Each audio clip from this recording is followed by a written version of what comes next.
In this video, I'm gonna show you how to fix landmarks in Monopoly Go.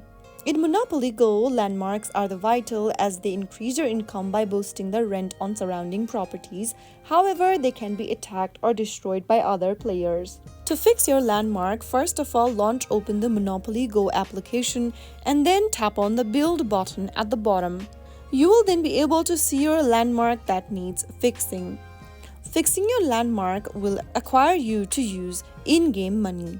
Simply tap the Fix button and you will then be able to fix your landmark by spending the amount that has been displayed right under the Fix logo. So that way you will be able to fix your damaged landmarks within the game.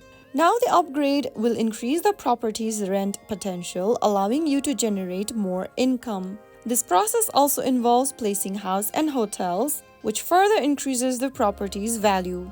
That is how you can easily fix damaged landmarks in Monopoly Go. I hope you found the tutorial to be helpful.